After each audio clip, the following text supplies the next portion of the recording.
visto esa noticia del fallecimiento bajo un atentado del candidato presidencial Fernando Villavicencio. Doctor Pazmiño, buenas noches.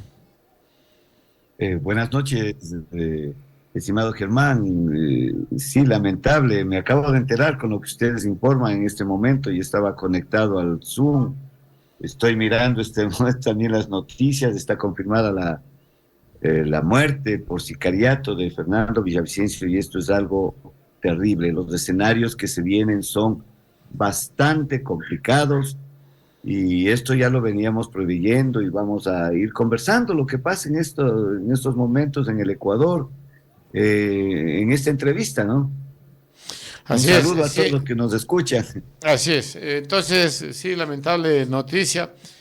Hace 2 minutos aproximadamente comenzó a circular en varios chats de algunas instituciones y organizaciones que nosotros integramos y se habla de que, por ejemplo, AER de Ecuador profundamente consternados expresan su nota de pesar por el fallecimiento del candidato presidencial Fernando Villavicencio. La inseguridad, Ernesto, comencemos con esto que era tema justamente de lo que está pasando hoy en el país y con ya la muerte de un candidato presidencial, la situación se torna muy parecida, Ernesto, a lo que se vivió en los años 80, 90 en Colombia. Y esta situación está ya de mal en peor.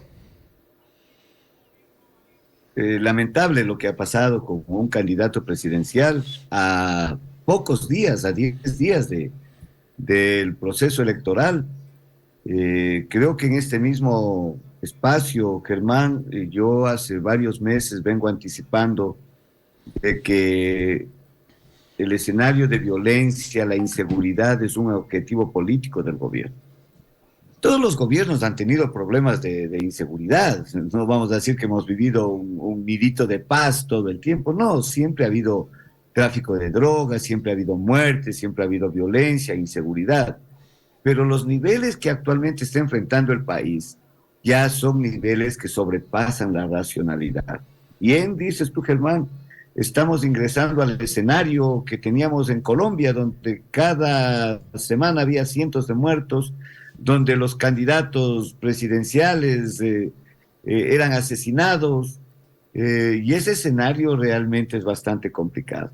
Pero ese escenario yo ya lo venía preveyendo, no yo, mucha gente, y no porque seamos brujos ni pitonizas del desastre, sino porque se evidenciaba con las políticas públicas que iba tomando el gobierno que íbamos a llegar a estos escenarios, que este escenario estaba preparándose para generar todo este escenario de terror. Recuerdan que yo en una entrevista anterior aquí decía, este es un objetivo para llegar al escenario del miedo, al escenario del terror, donde la gente tiene miedo ahora ya no van a poder salir a los mitines políticos, donde la gente tiene miedo de salir a comer en un restaurante, donde la gente se encierra en sus casas a muy tempranas horas de la noche, donde los negocios han quebrado, donde los pequeños comerciantes, los emprendedores han quebrado sus trabajos porque tienen que abrir a las 10 de la mañana y cerrar a las 3 de la tarde.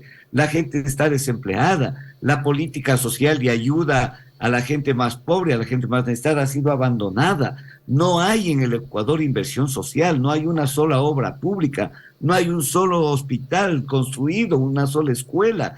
Los funcionarios públicos han sido despedidos, más de 100,000 en estos años, médicos en la desocupación, profesionales en la desocupación más extrema. Entonces, este escenario de violencia se debe a ese abandono de la política social de este gobierno, a más de las acciones legales y de políticas que ha implementado principalmente este gobierno de Lazo para fortalecer en el Ecuador el narcotráfico, para que se instalen aquí las grandes mafias de narcotráfico. Esto que pasa con Fernando Villavicencio, no me vendrán a decir que es un crimen político, ya vendrán a decir que a culpar a Correa, con toda seguridad. Esto es un crimen de las mafias.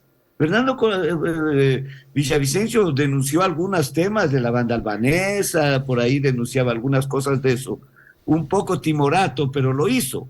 Y este es un crimen, yo creo, un sicariato de luchas por territorios, luchas por el poder de las grandes mafias en el Ecuador. Y ese es el escenario que tiene que resolver el próximo presidente de la República, presidente o presidenta del Ecuador, porque el país no soporta más este reguero de sangre. Vea usted, Germán, y queridos bolivarenses y ciudadanos que nos escuchan, hace 7 años el Ecuador era el segundo país más seguro de América. Había 5 muertes por 100.000 habitantes, que estaba dentro de los rangos normales. Siempre digo, en todos los gobiernos hay muertes, 5 muertes por cada 100.000 habitantes. Ahora tenemos 36 muertes por cada 100.000 habitantes, por favor. Hemos superado a México, que era el país más peligroso. Entonces es muy grave, muy terrible lo que está sucediendo, y aquí la decisión es política. Se necesita voluntad política para cambiar este estado de cosas. Las soluciones no son complicadas, Germán, ecuatorianos, no. Y hemos dado varias aristas de solución a este problema, pero lo que pasa es que a nadie le conviene, porque el narcotráfico es un negocio muy lucrativo que deja miles de millones de ganancias principalmente a los banqueros, a los grandes grupos de poder, y por eso es que no se cambia de estrategia, se mantiene la misma política. Por lo tanto, si queremos los ecuatorianos que siga igual el escenario de violencia, pues el 20 de agosto la gente votará por los candidatos de Lazo y la derecha, que no quieren cambiar nada. Entonces, es grave, mi querido Germán, esto. Y a ver, en plena campaña, a 11 días de las elecciones, morir a un candidato, matarle a un candidato, ya este país está totalmente destrozado, totalmente acabado.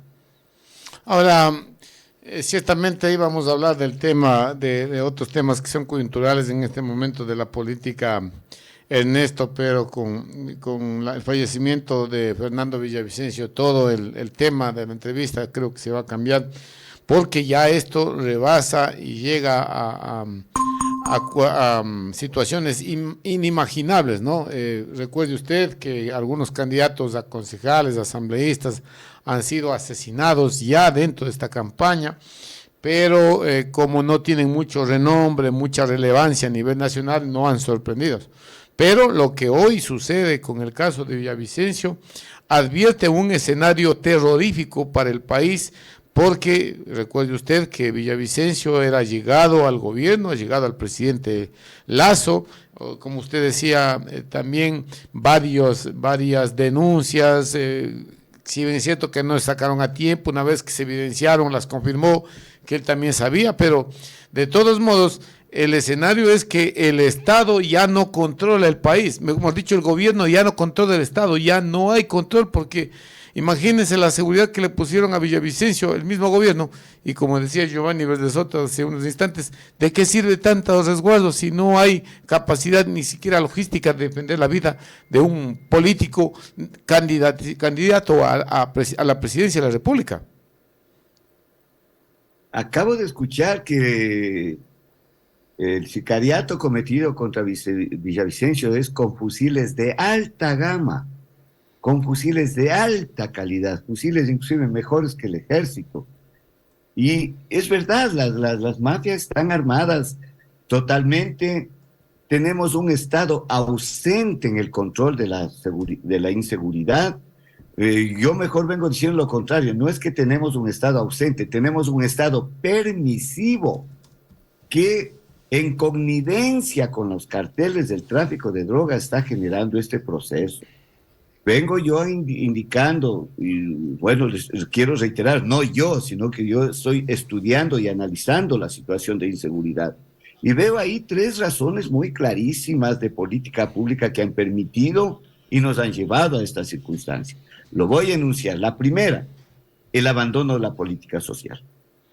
Mientras el Ecuador no tenga salud, empleo, trabajo, posibilidades de surgir, no haya emprendimientos, la pobreza crece.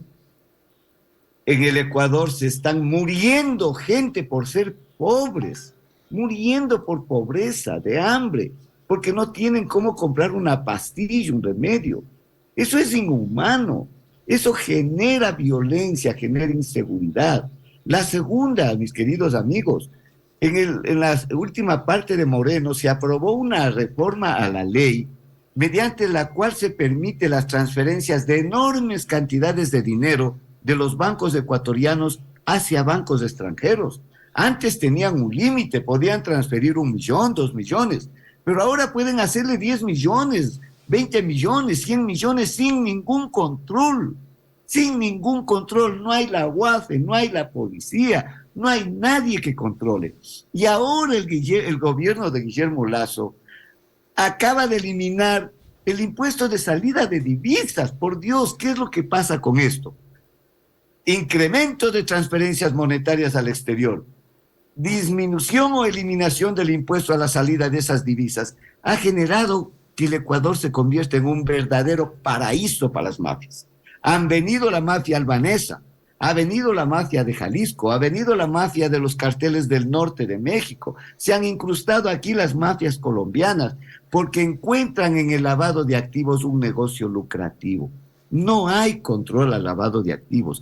Esto genera que las bandas instaladas en el territorio ecuatoriano luchen por esos espacios de poder, luchen por los espacios de territorio y generen toda esta violencia con la permisividad y connivencia del Estado, Germán. ¿Por qué digo esto? La droga entra con mucha facilidad por la frontera norte porque lo sacaron el radar, lo llevaron a Manta y lo dinamitaron. Entra con toda facilidad y pasa por la única carretera que el otro día alguien me corrigió, la C35, doctor Pazmiño me decía.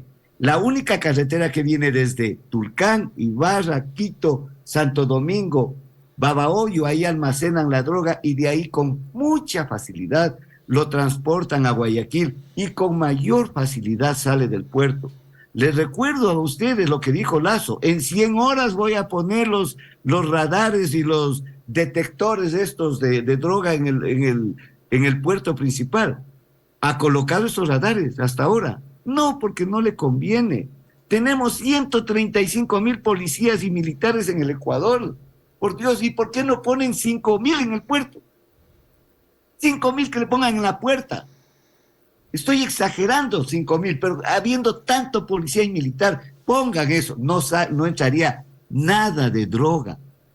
Entonces, esta permisividad es lo que está generando esto, mis queridos amigos. Aquí el narcotráfico ha hecho de las suyas.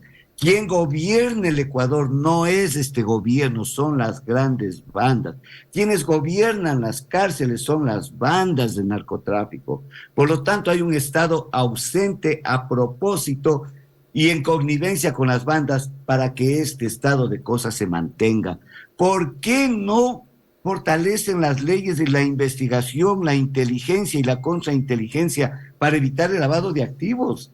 ¿Saben cuántos miles de millones se lavan los bancos, en las empresas inmobiliarias que aparecen edificios de la noche a la mañana en todo el país, en las empresas de comercio, en las empresas de alimentación? En todo está el narcotráfico. Y Germán acaba de enviar las Naciones Unidas el informe sobre drogas del 2022, el informe Ecuador. ¿Y qué nos dice? Entre las conclusiones que me acuerdo, que el narcotráfico ha incrustado sus tentáculos de manera potente en el Consejo de la Judicatura, se pueden imaginar. Es decir, narcofiscales, narcojueces, narcooperadores de justicia. Y con más fuerza, dice el informe de las Naciones Unidas, ha incrustado sus tentáculos y ha contaminado el narcotráfico a la policía y al ejército. Entonces es verdad lo que hace 9 meses dijo el embajador de Estados Unidos, los narcogenerales. ¿Pero qué han hecho para eso? ¿Ha salido un narcogeneral de la policía y del ejército? Ninguno. Lasso les puso en disponibilidad, pero al segundo día eliminó ese decreto. Por Dios, estamos viviendo, esto tenemos que identificar estos responsables. No podemos seguir así. Alguien dice Lasso no ha dado pie con bola. Sí ha dado mucho pie con bola, pero para favorecer a estos grupos criminales y para favorecer a su élite de oligarcas con el lavado de dinero, con estas reformas legales que permiten enriquecerse a estos sectores pudientes del Ecuador. Entonces, ahí está el verdadero problema. Quieren solucionar. Hay soluciones, 3 soluciones facilitas que el Ecuador tiene que hacer. pero para eso necesitamos la unidad y la voluntad de todos los ecuatorianos. Es lamentable, es indignante. Yo realmente estoy indignado, molesto. Sigo viendo, mientras estoy con ustedes en la entrevista, lo tengo al frente, el monitor de la televisión. Ya están sacando el cadáver de la clínica de Villavicencio y esto indigna. ¿Qué es lo que puede pasar, Germán? Lo que yo dije hace 15 días en otro espacio. Esto puede llevarnos a generar los últimos días de campaña violencias extremas para evitar las elecciones del 20 de agosto, para que la gente no pueda salir a votar. Y habrá dinamitazos por ahí en algún colegio donde va a ser sede, donde va a ser lugar de votación, mesas de votación, probablemente un dinamitazo al Consejo Electoral, a las juntas provinciales, y van a generar un escenario de miedo que puede poner en peligro las elecciones del 20 de agosto. Esto sería trágico. Ven que hay por ahí una candidata que ha sobrepasado ya el 40%, el que le sigue está con el 17%, y el escenario entonces hay que armar, pues. Hay que generar violencia para que esto no se dé y buscar, ojalá con suspendiendo las elecciones, algún otro resultado positivo para las fuerzas de derecha. Eso no debemos permitirlo. Eso va a generar mucha más violencia de la que pretenden curar. Hay que estar atentos a eso, mis queridos amigos. Sí, Ernesto, la verdad es que todo lo que hoy está pasando configura todo un entramado para boicotear porque las elecciones. Yo creo que sí, también coincido plenamente contigo. Sin embargo, hoy el desosiego, digamos, el despecho, como decimos los paisanos, de esta población con lo que está pasando, se profundiza mucho más y va a ser mucho más difícil para cualquiera que gane, para cualquiera de los candidatos a presidentes, y va a ser mucho más difícil recuperar la patria ya llegando a este extremo. Recuerden ustedes lo que hace muchos años, ya casi dos décadas, en los 90 aproximadamente, cuando matan a Carlos Galán, candidato a presidente en Colombia, recuerde usted, el Partido Liberal, un escenario que se está repitiendo hoy en el Ecuador y que a Colombia le está costando mucha lágrima, mucha sangre, mucho problema poder recuperarse de esta situación, y lamentablemente Ecuador, un país mucho más pequeño, mucho menos complicado, lamentablemente está viviendo los mismos escenarios lamentables. La pregunta, Ernesto, ¿qué hacer para salir de esto? ¿Cuál es yo creo que no hay una fórmula mágica, yo creo que no es, ya acertamos en elegir una candidata, un candidato, y ya las cosas cambiaron. Salir de este problema, de este desastre en el que nos han sometido las dos últimas autoridades presidenciales, ya no va a ser posible con tanta facilidad. Bastante difícil se torna solucionar este problema, pero sí hay las soluciones ventajosamente. A ver, yo vengo diciendo de que la inseguridad tiene relación directa con la violencia política y social que vivimos, y se genera muchas veces desde los mismos medios de comunicación a través del discurso del odio que crearon. Aquí nos han dividido a los ecuatorianos en dos partes, los correístas y los anticorreístas. Yo no he escuchado decir los lacistas, no he escuchado hablar de los viteristas. No, aquí el correísmo y el anticorreísmo. O sea, nos han dividido, nos han inundado con esta política del odio, la persecución, la venganza y sobre todo la destrucción del otro. Curar esta herida tan abierta en el Ecuador llevará muchos años, como pasó en Colombia. Ya vamos 60 años en Colombia de esta lucha fratricida. Y todavía las heridas no logran cicatrizar, ni siquiera cerrarse, mucho menos cicatrizarse. Entonces, verán, ahí yo recuerdo lo que decía León Tolstoy en su linda obra Guerra y Paz. Él decía algo muy que se asemeja o se encuadra mucho en la realidad y en los escenarios actuales del Ecuador. Él nos decía, un gobierno que no procura la justicia, la paz y la seguridad no es más que una banda de malhechores. Eso decía León Tolstoy. Y yo ahora reitero, en el gobierno, en las altas estructuras del poder, lo único que tenemos es una banda de bribones. fortaleciendo la inseguridad, fortaleciendo el negocio sucio, fortaleciendo el crimen organizado, fortaleciendo las grandes bandas narcodelictivas. Esta banda de bribones es la responsable de todo esto. ¿Qué hacer, mi querido Germán? Me preguntas 3 cosas sencillitas. Volver a recuperar el Estado social.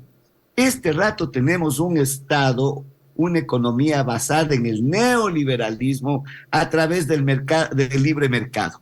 Eso tenemos. Por lo tanto, la estructura del Estado va llevándonos a generar simplemente ingresos para mantenerlo ahora en la Reserva Monetaria Internacional, casi 11.000 millones de dólares, pero con el abandono absoluto de la política social.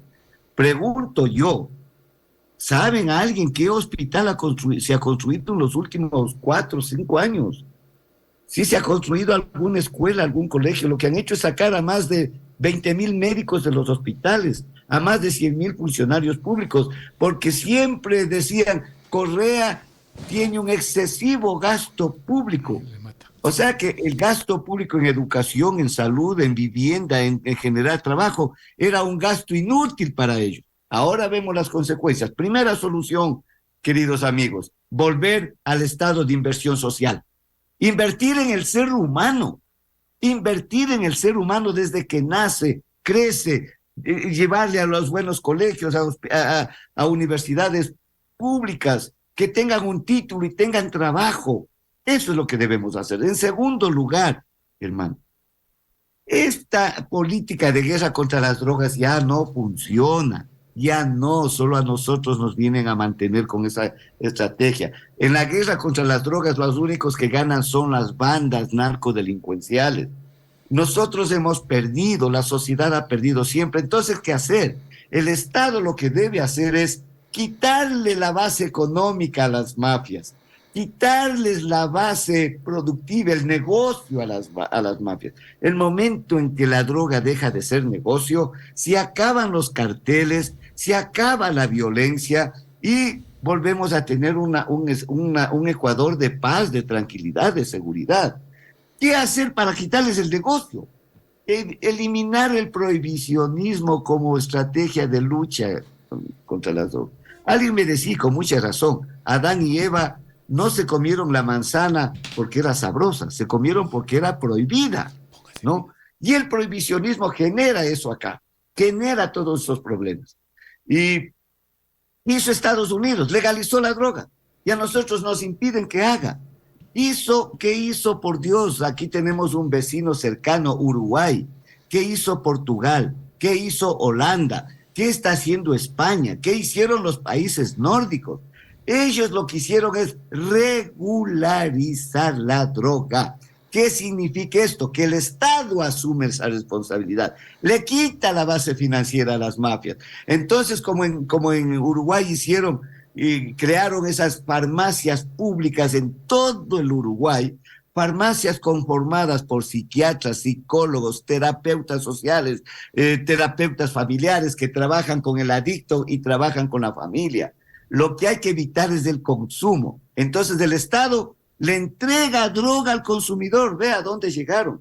Droga de calidad. ¿Para qué? Para que no tengan estos problemas de adicciones complejas, para que no tengan estos problemas de muertes por las adicciones. Entonces le van dando drogas más suaves hasta que llegan a marihuana y por fin terminan con la adicción. No hay adictos, no hay consumo, no hay droga. O mejor dicho, así haya droga en el mercado, no hay quien consuma. A esas políticas tenemos que llegar. Ya por Dios, pero para eso necesitamos un Ecuador unido, una política pública que nos permita a todo el Ecuador sumarnos para tener éxito en esta regularización de la droga. Las universidades, los consejos provinciales, los municipios, las organizaciones privadas, las organizaciones de derechos humanos, la institucionalidad pública, todos unidos en una sola estrategia. Además, se necesita una estrategia parecida regionalmente. Nada ganamos en el Ecuador haciendo una estrategia adecuada y eficiente si Colombia nos sigue mandando drogas, si Perú nos sigue mandando droga. Entonces, una política regional.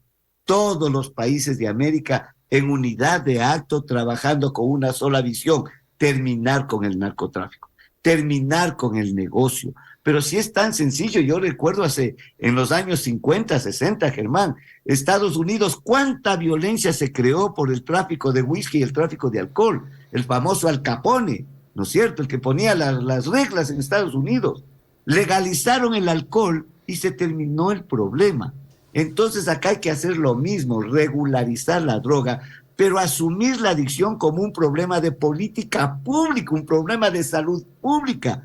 La adicción no es un problema del Código Penal. Las enfermedades de las adicciones complejas y difíciles no es un problema de la policía ni de los militares. Hacia allá debemos avanzar, hermano, pero para eso necesitamos voluntad política. ¿Y ustedes creen que van a tener voluntad política un gobierno gobernado por banqueros cuando este negocio deja miles de millones de dólares de ganancia por el lavado de activos en el Ecuador? Además, ahí están las muestras.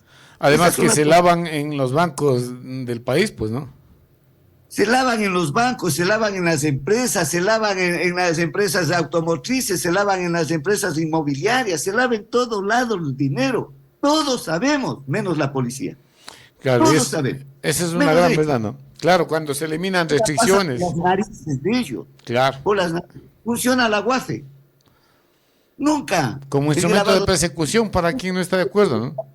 Aquí en la provincia de Bolívar estoy defendiendo a dos personas que han sabido recoger dinero de los agricultores para armar un fondo de no sé qué cosa. Le coge la policía con $5,000. Pruébeme de dónde tiene. Aquí tengo el listadito de los compañeros de las organizaciones que me dieron. ¿Tiene algún recibo, alguna factura? No, porque solo anoto en el cuaderno. Preso, le quitaron la camionetita en la que andaba, preso por lavado de activos. ¿Ha habido algún banquero preso por lavado de activos? Por Dios, por favor, ¿qué país vivimos? El dinero del narcotráfico se lava a vis y paciencia de todos, pero para dar la imagen de que están combatiendo el narcolavado, que están combatiendo el lavado de dinero sucio, caen esas pequeñas personitas, campesinos que por ahí tienen su dinerito y no tienen facturas para demostrar que tienen $5,000, $8,000, $10,000. Ese es el Ecuador en el que vivimos actualmente. Ese es el país de desastre el que estamos soportando en estos momentos, hermano. Bueno, Ernesto, yo te agradezco mucho por tu participación. Este análisis tenía que ser un poco más sereno, menos caótico, porque no estamos en 4 o 5 canales, estamos viendo las incidencias. Por ejemplo, mire, ¿qué dice? No sé si de última hora. Guillermo Lazo publica, dice: indignados y consternados por el asesinato del candidato presidente Fernando Villavicencio, mi solidaridad y condolencia a su esposa y a sus hijas por su memoria y por su lucha. Les aseguro que este crimen no va a quedar impune. El gabinete de seguridad en pocos minutos en Carondelet se ha dedicado se ha convocado a la presidenta del CNE, Diana Tamaín, al fiscal general del Estado, Diana Salazar, al presidente de la Corte Nacional de Justicia, Iván Saquicela, y a las demás autoridades de Estado que asistan de manera urgente a esta reunión para tratar de este hecho que consterna al país. El crimen organizado ha llegado muy lejos, pero les vamos a caer todo el peso de la ley. En una comité de seguridad que hace la presidenta del CNE, Ernesto, lo que tú decías hace unos segundos, como que estás con la bola de adivinar, van a intentar suspender las elecciones. Probablemente, por allá van, es evidente. ¿Para qué le convocan una mesa de seguridad a la presidenta del Consejo Electoral a 11 días de las elecciones? Mire, Germán y amigos, antes había la mesa de justicia, donde debatíamos todos estos temas, sentados: fiscal general del Estado, defensor público general, presidente de la Corte Nacional, presidente de la Corte Constitucional, presidente del Consejo de la Judicatura, Ministerio de Justicia, Ministerio del Interior, Ministerio de Economía, para querer hablar, y todos debatíamos ahí los grandes problemas de seguridad del país. Lo eliminaron esa mesa. Ahora convoca, muere el presidente, muere el candidato presidencial, corre a dar el presidente, como siempre lo hace, a dar el pésame a la familia y a decir: este crimen no quedará en la impunidad. Una vez que matan al candidato, se reúne la mesa de justicia, que veo que están convocando ahí al fiscal, al presidente de la Corte. Eso es Por Dios, una tarea de bribones que nos quieren tomar del pelo. Esto tenían que haber hecho antes. La mesa de justicia tenía que haber funcionado por la seguridad del país. Por Dios, no me vengan con eso. Ya mismo a decretar estado de excepción en el Ecuador. Acuérdense que mañana podemos volver con de amanecer con estado de excepción, y dentro de un estado de excepción no puede haber elecciones. Probablemente por allá vamos ecuatorianos. Así es que muy atentos, que yo sigo manteniendo pese al riesgo que corro de decir que todo esto estuvo programado. Todo estos escenarios de inseguridad yo ya lo venía anunciando. Y lo voy a encontrar en todas las entrevistas que di estos días en otras áreas donde yo dije, probablemente el 20 de agosto no haya elecciones, porque a ese escenario de violencia nos quieren llevar. Primero, porque la gente se asusta. Si al candidato a la presidencia, rodeado de guardaespaldas, rodeado de seguridad, lo matan, ¿con qué facilidad? El pobre pueblo que no tiene quien le ampare, quien le cubra sus espaldas, creen que va a ir a votar el 20 de agosto. Cuidado, esto nos lleve a tener un país con mayor violencia en los próximos días y que no estén muriendo más candidatos presidenciales. Ojalá esto no suceda, pero el escenario es extremadamente delicado, mis queridos amigos. Muy bien, ¿cómo es Ernesto? Guillermo casi dijo. Ernesto, muchas gracias. Esto es un impacto tan duro para nosotros. Estaba leyendo porque recibimos un post nada más de lo que Guillermo Lasso dijo, y hoy, en este momento, estamos ya revisando en su cuenta y relata exactamente lo que dijimos. El Gabinete de Seguridad se reunirá en pocos minutos en Carondelet. He pedido a la presidenta del CNE, Diana Tamaín, a la fiscal general del Estado, Diana Salazar, presidente de la Corte Nacional de Justicia, Iván Saquicela, y a las demás autoridades del Estado que asistan de manera urgente a esta reunión para tratar este hecho que ha consternado al país. El crimen organizado ha llegado muy lejos, pero les vamos a caer todo el peso de la ley. Efectivamente, esta noticia, Ernesto, de Guillermo Lasso, está confirmada. Como tú decías hace un momento, ¿no? Sale rápidamente a dar el pésame a los familiares y a reunir una mesa de seguridad que yo creo, no sé, tú estás más al tanto, que la presidenta del CNE, o será porque estamos en tiempo de elecciones, fue convocada para el mismo, ¿no? Entonces, hay que estar muy pendientes de lo que el gobierno buscará hacer con este lamentable hecho que sucede en el país. Te dejo en tus palabras finales, Ernesto. Esperemos, vamos a poder conversar con un poco más de tranquilidad, ¿no? Con esta noticia tan impactante y tan fuerte que nos ha tocado a los ecuatorianos, porque el hecho de que hayan sido partidarios, estemos a favor o en contra de Villavicencio en su proyecto político, esto no dista de que es una vida humana, es de que es la pérdida de un padre, de un esposo, que lo sentimos todos los ecuatorianos. Ernesto, tus palabras finales. Sí, me acaba de llegar un mensaje que me dice, doctor, rapidito refiérase a la tabla de consumo porque ese maldito de Correa nos dejó jodido con esa tabla. 30 segunditos, hermano. Sí, no hay la tabla. No hay esa tabla de consumo, es falsa, no lo creó Correa. Yo lo incorporé al Código Orgánico Integral Penal como una de las salidas más humanas para evitar de que las cárceles estén llenas de consumidores y no de narcotraficantes. Cuando yo fui ministro de Justicia encontré el 30% de los presos eran jóvenes entre 18 y 21 años de edad, que estaban en cárcel por adictos, por enfermos, como consumidores. El consumidor es la víctima del narcotráfico. No hay esa tabla de drogas, lo que hay es un umbral que le dice al juez, cuidado, mándale a cárcel a un consumidor en vez de mandar a un microtraficante. Solo eso hay. Y otra cosa, Germán, la tabla es por decreto ejecutivo, no está en ningún código, no está en ninguna ley, porque cuando dijo Lasso, Correa me dejó la tabla de consumo, yo dije, ¿y por qué usted no lo cambia? Y él dijo, es que no tengo mayoría en la asamblea. Farsante, mentiroso. No hay en ningún código la tabla, es por decreto ejecutivo. Por lo tanto, si es por decreto ejecutivo, ¿por qué Moreno no lo eliminó? ¿Por qué Lasso no le elimina? Es un decreto de 30 segundos, Germán. Un decreto que diga yo, Guillermo Lasso Mendoza, presidente del Ecuador, decreto, artículo 1, elimínese la tabla de drogas. Y punto, se acabó todo. Eso es lo que están manteniendo así, es solo un decreto ejecutivo. No lo han eliminado porque, ¿qué te digo? Científicamente, los estudios de los criminólogos aconsejan no eliminar. Al contrario, aconsejan ampliar los umbrales, como es en Portugal, es 400 gramos. Aquí es 1 gramo de heroína, por Dios, el umbral, 1 gramo. Eso no genera narcotráfico. En Portugal es 400, en España es 200. En Estados Unidos puedes tener cualquier cantidad de marihuana que ya legalizaron allá. Aquí nos vienen con esto de que no hay cómo legalizar, no hay cómo regularizar, pero ellos sí lo hacen. Entonces no lo pudieron eliminar ellos la tabla, no lo pudieron derogar, porque no era aconsejable. Nadie les aconseja que lo hagan. Pero no culpen a otras personas, por Dios, lo que ellos están haciendo. Si es tan mala la tabla, es tan perniciosa, ¿por qué no lo eliminaron mediante un decreto de 30 segundos que te lo acabo de decir? No lo hacen porque son pícaros, sinvergüenza. Les gusta culpar a otros lo que ellos están haciendo o lo que ellos no pueden hacer.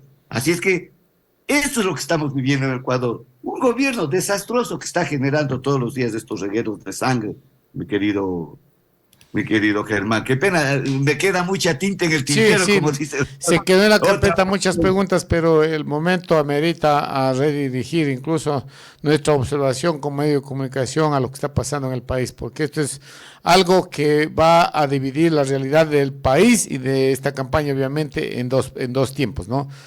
Porque ya el tema de los asesinados, candidatos, alcaldes, eran temas dolorosos, muy penosos. Recientemente asesinan al alcalde parece que de Manta, pero hoy ya es bastante grave que una persona con tanta prominencia, ex asambleísta, candidato a presidente, haya sido asesinada. Muchas gracias, Ernesto, por tu participación.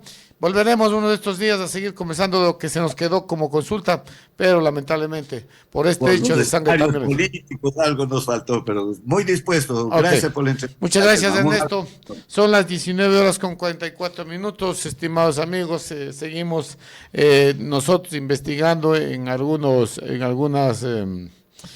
plataformas lo que está pasando. Ya se tiene un video justo el momento en que fue asesinado el candidato Fernando Villavicencio, y de lo que se puede apreciar, no sé si podamos subir esto en nuestra página, porque ya además el resto de la información ha sido publicada en nuestra página de Facebook de Radio Espacio. Sin embargo, este último video que está circulando